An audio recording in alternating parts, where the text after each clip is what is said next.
হেলিকপ্টাৰত মামা আহি আছে। তাৰপিছত এইটো হৈছে জেগাগাঁৱত, কালিপুখুৰী জেগাগাঁৱত মিটিং আছে, তাত আহিছে আৰু মামা।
আমাৰ মাননীয় মুখ্যমন্ত্ৰী তেখেতসকলে এবাৰ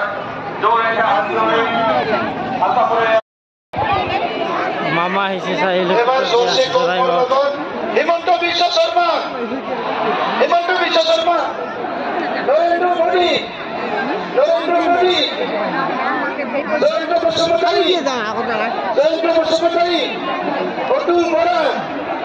অতুল বৰা, ইউজি ব্ৰহ্ম, আজি আপোনালোকে বহুত আমাৰ সকলোৰে মৰমৰ আদৰৰ শ্ৰদ্ধাৰ অসমৰ সৰ্বকালৰ শ্ৰেষ্ঠ মুখ্যমন্ত্ৰী কৰ্মযোগী ডক্টৰ হিমন্ত বিশ্ব শৰ্মা ডাঙৰীয়া আমাৰ মাজত আহি পাইছে। অলপ পিছতে আপোনালোকে সকলোৱে আমাৰ মুখ্যমন্ত্ৰী মহোদয়ৰ ভাষণ শুনিব। আপোনালোকে মুখ্যমন্ত্ৰী ডাঙৰীয়াক শুনিবলৈ আহিছে। মই দীঘলীয়া কথা নকওঁ। Ang boleh simpan sama korban, macam ini nampak. Jadi,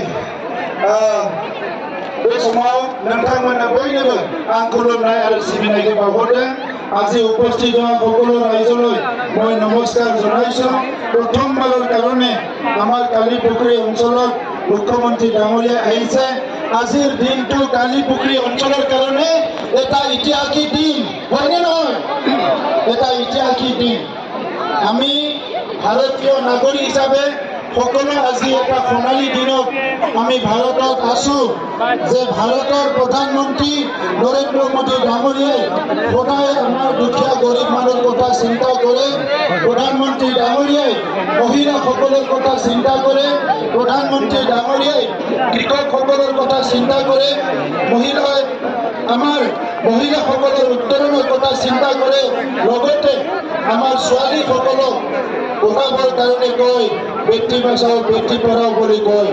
এনেকুৱা এজন প্ৰধানমন্ত্ৰী পাইছোঁ যিজনে গ্ৰাম্য অঞ্চলত বসবাস কৰা, বিভিন্ন পিছপৰা অঞ্চলত বসবাস কৰা বিভিন্ন জাতি জনগোষ্ঠীৰ লোকসকলক মৰম কৰে, আমাৰ সদায় আমাৰ উন্নয়নৰ কথা চিন্তা কৰে। আমি এনেকুৱা এজন প্ৰধানমন্ত্ৰী পাইছোঁ যি প্ৰধানমন্ত্ৰীজনে ভাৰতবৰ্ষখন বিশ্বৰ ভিতৰত বিকশিত দেশ কৰাৰ কাৰণে আজি এটা সপোন দেখিছে। এনেকুৱা এটা সোণালী দিনত আমি বিটিআৰবাসীক আজি প্ৰধানমন্ত্ৰী ডাঙৰীয়াক কৃতজ্ঞতা জনাব লাগিব। দীঘলীয়া সময় বিটিআৰ অঞ্চলত হত্যা হিংসা বিভিন্ন পৰিৱেশ আছিলে। এই পৰিৱেশ যেতিয়া দিল্লীত কংগ্ৰেছ আছিলে, দিছপুৰত কংগ্ৰেছ চৰকাৰ আছিল আৰু বিটিআৰত নাঙলৰ চৰকাৰ আছিল। এই সান্তনা, এই শান্তি, এই সুৰক্ষা মানুহক দিব পৰা নাছিলে। যেতিয়া প্ৰধানমন্ত্ৰী ডাঙৰীয়াই ভাৰতবৰ্ষৰ প্ৰধানমন্ত্ৰী দায়িত্ব ল'লে, আমাৰ মুখ্যমন্ত্ৰী ডাঙৰীয়াই যেতিয়া অসমৰ মুখ্যমন্ত্ৰী দায়িত্ব ল'লে, আজি বিটিআৰ অঞ্চলত UPPL বিজেপি চৰকাৰ গঠন কৰাৰ পিছত শান্তি সম্প্ৰীতি নিৰাপত্তা উন্নয়ন আৰু সকলো জাতি জনগোষ্ঠীৰ মাজত সমন্বয় আহিলে এই সমন্বয় আজি আনিব পাৰিছোঁ আমি ডক্টৰ হিমন্ত বিশ্ব শৰ্মা ডাঙৰীয়াৰ কাৰণে আজি অসমত বন্ধ নাই ইয়াকে ডাবল মৰম আমাক দিব পাৰিব Mama akhirnya station ujian mereka kata padi dan selalu gitu bisa kan aduh.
Modi চৰকাৰ কিমান ধুনীয়া লাগিছে হয়নে ইয়াতেতো মই বড়ো ৰাইজক দেখি আছো কোচ ৰাজবংশী ৰাইজক দেখি আছো অসমীয়া বঙালী হিন্দু মুছলমান খ্ৰীষ্টিয়ান সকলোৱে ধুনীয়াকৈ নাচি আছে হয়নে নহয়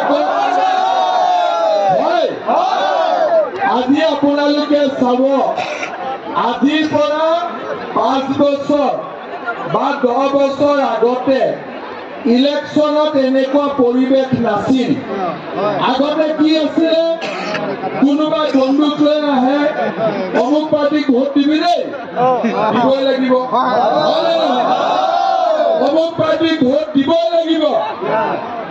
লাগিব নহলে জান যাব কিন্তু বিজেপি চৰকাৰ আহিলে এতিয়া বন্দুক নাই নমস্কাৰ কৰি কয় ভোট দিব দেই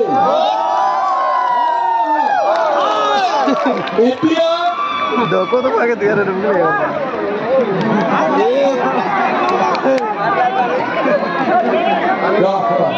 আজিকালি কেমেৰা ওপৰত উৰি থাকে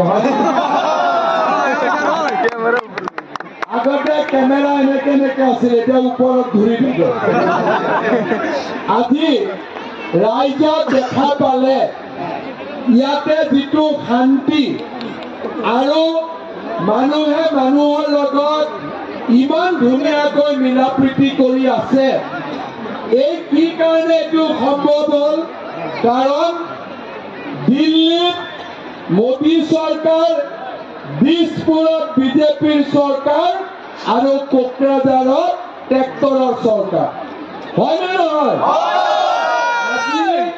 ট্ৰেক্টৰ আৰু বিজেপি দুইটা পাৰ্টি লগ লাগি আমাৰ বড়োলেণ্ডত হওক অসমত হওক শান্তি আনিছে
Bagay sa